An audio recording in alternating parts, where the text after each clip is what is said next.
Bonjour, mon nom est Rodrigue Amiot, bienvenue sur ce tutoriel de Fusion 360. Aujourd'hui, nous allons voir comment faire du sketching dans l'environnement 3D. Même si l'option de sketch 3D n'est pas activée, je vais aller ici. OK, j'ai un petit sketch très simple ici que j'ai fait. Je vais juste me remettre en plan. Et voilà. Donc, on le voit ici sur mon plan à plat. J'ai fait une courbe comme ça.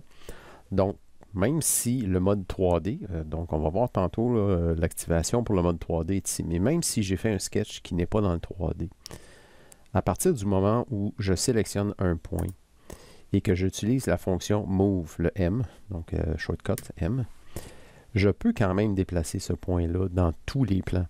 Donc, je ne suis pas limité au plan dans lequel je suis en train de faire mon sketch. Je peux quand même déplacer ce point-là de côté. Et là, parce qu'on a un spline, il y a des courbes de tangente, vous voyez ici, là, qui se créent. Donc, même si vous n'avez pas créé votre sketch en mode 3D déjà au départ, une fois que le sketch est construit, avec le Move, on peut déplacer des points dans l'espace 3D. On va voir au niveau du sketching 3D directement, on va avoir les mêmes opérateurs, c'est-à-dire qu'on peut déplacer dans le plan qu'on veut. Si je me place comme ça, on va le voir un peu plus. Donc, je me place vraiment sur un plan vertical, totalement free, dans une direction très précise. On peut aussi faire intervenir des valeurs, encore une fois. Et je peux toujours déplacer l'angle de mon plan, enfin du mouvement, lui donner un angle très précis, dire ben, je veux me déplacer à 30 degrés, et une fois que j'ai mon angle, ben là, je peux déplacer le point. Donc ça, c'est pour pouvoir déplacer des points de sketch à l'intérieur d'un environnement 3D. Maintenant, si l'on veut faire un sketch en mode 3D, il faut tout simplement cocher la version, le mode 3D. Donc c'est très facile, j'ai d'autres components ici. Le choix du plan est pas vraiment important. En fait, il est important si vous allez utiliser des fonctions qui ne sont pas disponibles en 3D. Oui, effectivement, il y a des fonctions qui ne sont pas disponibles en 3D. Et les fonctions non disponibles en 3D sont le slot. Donc, si vous voulez faire un slot, il va être nécessairement sur le plan que vous avez choisi au départ pour rentrer en mode sketch. OK? Et les autres fonctions qui ne sont pas disponibles en 3D, c'est Mirror Pattern et les patterns circulaires et rectangulaires. Donc, ayez ça en tête. En ce moment, j'ai choisi le plan de Right. Donc, si je veux faire un slot, ça va être nécessairement sur ce plan-là. Je ne pourrais pas aller dans un autre sens. Ce qui arrive quand on active le mode 3D, qui est la petite boîte à cocher ici, c'est dès qu'on va choisir un mode, tous les autres modes peuvent faire des vecteurs en 3D. Je vais prendre le mode ligne pour qu'on voit très bien les possibilités. Donc, si je pars, tout de suite, on voit que on a un opérateur où on peut décider de partir sur le plan qu'on veut. Donc, en ce moment, par défaut, il prend le plan que j'ai choisi, c'est-à-dire le plan que j'ai choisi pour rentrer en mode sketching, mais rien ne m'empêche de tracer cette ligne-là sur ce plan-là. Donc, je fais juste choisir le plan. Et là, il y a un petit problème, plus ou moins un problème de refresh, là, de grid. Il va prendre ce plan-là. Et là, à partir du moment où je pars une ligne, ben, elle est sur ce plan-là. Si je me mets au-dessus comme ça, j'ai vraiment une ligne sur ce plan-là. Donc là, je peux lui donner un angle. Donc, je peux dire, je pars comme ça. Et puis là, je dis, OK, ensuite de ça, je vais faire une autre ligne qui s'en va dans ce sens-là. Donc, on le voit bien. Et là, à partir de ce moment-là, je dis, ah, moi, je veux monter. Donc, je peux prendre ce plan-là ou ce plan-là, dépendant. On va monter nécessairement sur un de ces deux plans-là. Ça dépend sur où on va aller se diriger. Et là, je peux prendre ce plan-là. On continue notre ligne ici en montant. Donc, vous avez compris le principe. Et en plus de ça, vous avez aussi des angles ici. Donc, ça, c'est un petit peu plus tricky. Donc, mettons qu'à partir de ma ligne, j'ai fini ma ligne. Maintenant, ce que je veux faire, c'est que je veux tracer un carré. D'accord? Mais je veux m'en aller sur un plan en angle à 30 degrés comme ça ici. Donc, à ce moment-là, ce que je vais faire, c'est que je vais choisir le carré. Je vais dire que je pars d'ici. Je vais dire que je vais faire mon plan sur le carré sur ce plan-là. Et là, je peux lui donner un angle ici. Et je peux rentrer une valeur. Donc, je peux arriver ici, dire, ce carré-là, je le veux sur, juste m'assurer de choisir mon 0, je le veux sur à 30 degrés. Et une fois que je suis à 30 degrés, mon plan est sélectionné. Et là, je peux tracer un carré. De la longueur que je veux, là, 10 par 10, mettons. Et je fais Enter. Donc, si on regarde ici, j'ai une surface en sketch carré à 30 degrés à partir du coin qui était là. Donc là, vous comprenez très bien que tout dépendant de ce que vous avez à designer. Là, c'est sûr que dans le vide comme ça, c'est pas nécessairement comme ça qu'on va designer une pièce. Là. On ne se mettra pas à faire toutes les arêtes. Là. Normalement, quand on design une pièce, on fait une face, on fait un extrude. Par contre, là où ça va devenir intéressant, les possibilités de faire des sketchs en 3D, ça va être beaucoup. Je vous donne un exemple très simple avec les splines. En fait, vous l'avez vu dans le loft où j'ai fait des vecteurs dans le 3D pour pouvoir faire un loft entre un carré et un cercle et induire un twist ou même entre deux rectangles, faire un twist. Donc, voyons comment j'ai fait ça. On est de retour dans le design du loft en twist en question. Donc, j'ai mes deux plans ici. En fait, mon rectangle et mon carré. Et là, on va aller faire un sketch de nos lignes qui twistent du carré vers le rectangle. Donc, très simple. Comme je disais, le choix du plan au départ n'est plus ou moins important, surtout qu'on n'utilisera pas des fonctions qui ne sont pas disponibles dans le mode 3D. Choisis n'importe quel plan. Je suis déjà en mode 3D. En passant, ça reste par défaut. À partir du moment où le coché, il reste coché, il faut aller le décocher si vous voulez éviter de tomber toujours en mode 3D. Ça m'arrive de l'enlever, le mode 3D, des fois quand on ne veut pas avoir nécessairement toujours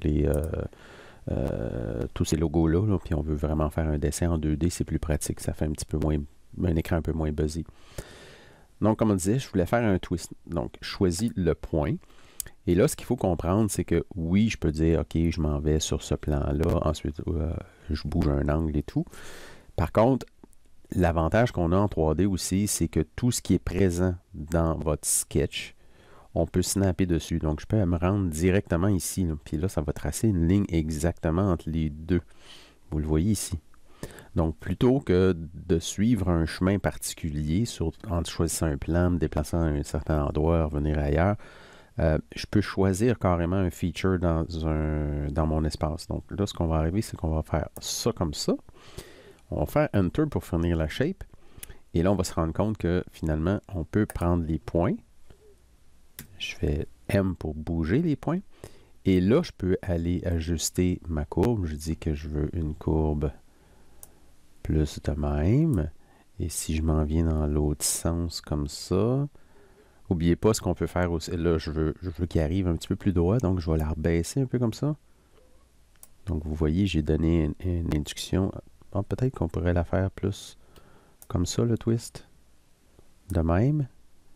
Comme ça. Donc, vous voyez, je modifie en fait l'opérateur de ce qu'on appelle le Bézier. C'est ce qui définit l'angle. Et là, je peux tout simplement aller cliquer ici pour faire apparaître mon contrôleur. Et là, je vais recliquer maintenant sur le point là. Donc, toujours le truc, quand évitez de faire Escape ou Enter. Donc, vous restez toujours dans le mode Move. Tant que je n'ai pas fait Escape et Enter, vous pouvez vous déplacer d'un point à l'autre. Et là, ce que je vais faire, c'est que lui, je vais le remettre un petit peu plus parallèle de même. Et ensuite de ça, je vais le remettre un petit peu plus comme ça. Et là, je peux faire mon Enter. Un petit peu de temps de calcul. Et là, on voit la courbe que je viens de tracer entre les deux. Donc, très facilement, j'ai juste choisi un point de départ, un point d'arrivée. Comme je suis en mode spline, bien là, je peux définir une courbe. Je pourrais décider d'avoir un point entre les deux. Faisons-le avec un point entre les deux. Je retourne encore dans mon mode spline. Je vais choisir ce plan-là. Et là, je dis, ben, je vais partir par là, ou je vais partir plutôt par là. Je vais me rendre à peu près à mi-chemin. Et ensuite de ça, on va snapper sur le coin. Bang, je fais Enter. Et là, ma courbe est plus ou moins... est plus ou moins belle, là, tout dépendant de ce qu'on veut faire. Donc, mettons que je veux faire, je peux faire ça ici. Move. Là, je vais le déplacer de côté comme ça. Je dis, OK, ça, c'est pas pire. Je vais choisir ça, point de contrôle. On va le ramener un petit peu plus droit comme ça. Un petit peu plus comme ça ici. Il va prendre lui pour de même. Même chose pour lui ici. Je vais choisir ça, choisir le point de contrôle. On va le mettre un petit peu plus parallèle de même. On va aller au-dessus. On va se mettre comme ça. Enter. Et là, on voit notre autre twist. On sort par l'extérieur. On a un autre point de contrôle ici. Donc, comprenez le principe. Là, c'est quand même assez simple. Pratiquez-vous. Faites-le souvent. Et maintenant, je vais vous montrer un deuxième exemple où on va utiliser le même concept pour recréer un fil électrique qui passe à travers des pièces sur un modèle de lampe. Donc, pour faire cette démonstration-là, j'ai pris un petit modèle existant. C'est un modèle, si vous allez dans votre panneau ici de projet sur le Home, si vous descendez complètement en bas, vous avez des Design Samples. Donc, la petite lampe que je viens de prendre, elle est dans les Design Samples. Donc, elle est ici. J'ai ouvert ça. Et dans ce design, on a ici un fil. Par contre, ce fil-là a été fait sur un plan 2D, très simple. Et là, on va lui donner un look un petit peu plus réaliste. Donc, si je clique sur le fil ici, je vois que c'est celui-là ici. On va enlever la visibilité de ce fil-là. Notre but, ça va être de faire un fil qui se promène comme sur le plancher, sur le dessus de la table, et on va passer par les deux trous, puis on va aller se connecter à cet endroit-là, mais on va lui donner une petite twist pour que ce soit un petit peu plus réaliste. On va se créer premièrement un autre composante qu'on va appeler donc chord 2, mettons.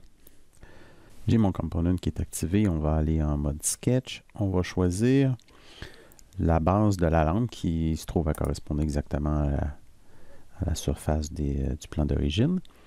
Et on va partir, on est déjà activé en mode 3D, on va partir un spline sur ce plan-là et on va faire comme si ça arrivait de la table. On part de là, comme ça, de même, comme ça. Je vais me réaligner comme ça. Ensuite de ça, on va monter vers la lampe, de même, comme ça. Juste à faire voir le trou, on va se faire un point juste avant le trou. On va passer par le trou ici. Et voilà, donc on passe en plein centre parce que ça donne que notre plan est vraiment en plein centre. Ensuite de ça, on va se faire un autre point de contrôle ici. On va repasser par ce trou-là. Et voilà. Ensuite de ça, on s'en vient ici. Et là, comme je disais dans la vidéo précédente, comme on a déjà des objets, des features disponibles sur notre design, on n'est pas obligé de se restreindre à ce plan-là. On peut décider d'aller snapper directement sur un point de contrôle de la pièce, d'un objet ici. Donc ici, le point de jonction entre la ligne droite et le début de la courbe. Ça peut être le centre d'une ligne, ça peut être vraiment le centre d'une surface aussi. Donc si on choisit le cercle ici, on va avoir un petit plus qui va apparaître en plein centre du cercle. Donc nous, on veut se connecter en plein centre du cercle comme ça. Et voilà, notre drawing est fait. On fait Enter. Et là, on peut s'amuser à... Déjà, je vais vouloir que le fil arrive parfaitement perpendiculaire. Donc, ce que je vais faire, c'est que je vais peser ce point de contrôle-là. On va faire M. On va se mettre sur le plan de droit comme ça. On va le faire... Oups, je suis en train de déplacer la ligne au complet. Pardon. Je vais déplacer juste le point ici. Ah, bizarre, attendez une seconde. Je vais faire un escape. Je vais faire le point M. Oui, là, je déplaçais la ligne au complet, c'est pour ça. Là, je déplace vraiment que le point de même. Je vais aller ici, je vais lui donner un petit twist sur le côté. Même chose là, ici, on va lui donner un petit twist vers ce côté-là de même. Ici, le fil, on va l'affaisser un peu plus. De même, sauf qu'il faudrait vraiment qu'il passe par... Oups, excusez. Ça... Des fois, il ne fait pas apparaître les opérateurs et qu'il faut y retourner. On va choisir le point qui est là. Et je vais juste y redonner une petite twist comme ça. Et comme ça, on va rabaisser ça un... Wow, pardon. Undo. Et voilà. Bon, disons que c'est assez pour tout de suite. Et voilà. Et là, je pourrais tout simplement finir le sketch, choisir ce vecteur-là et puis faire le mode pipe pour lui donner une grosseur, c'est un peu gros, 50 mm. On va y mettre un 10. Et voilà. Et là, j'ai mon fil, comme ça, qui s'en va vers ma lampe. Si on retourne, on active le design au complet. Et voilà. On pourrait donner une texture noire ici, bouton de droit, apparence. Dans les apparences, la texture noire du fil qui était là avant est dans notre palette parce qu'il a déjà été utilisé. Et voilà. On fait close. Et là, si on s'en va en mode render, comme ça. Render, ce genre de choses-là. J'aime bien être en mode environnement. J'aime bien le photo boot aussi. Je vais très vite, là, éventuellement. Je vous montrerai là, ces environnements-là. Petit truc aussi, si vous ne voulez pas faire spinner votre ordinateur trop, allez en mode fast render ici. Au lieu de faire un render vraiment complet, il va commencer en aplat style JPEG, un peu comme ça. Et là, ben, on voit que notre fil est un petit peu plus réaliste. On a comme là, il se lève dans les airs, c'est un peu particulier. J'ai bougé un baiser, ce qui fait qu'il a relevé dans les airs. Mais ça nous donne quelque chose d'un petit peu plus réaliste au niveau du film parce qu'il n'est pas parfaitement droit. Donc c'est ça. Fait que écoutez, amusez-vous avec ça. Le but de le maîtriser, c'est d'en faire souvent. Donc allez-y. Puis j'espère que vous avez apprécié. Commentaires, s'il vous plaît, critiques, c'est très apprécié pour pouvoir m'améliorer. Et puis, ben, aux prochaines vidéos.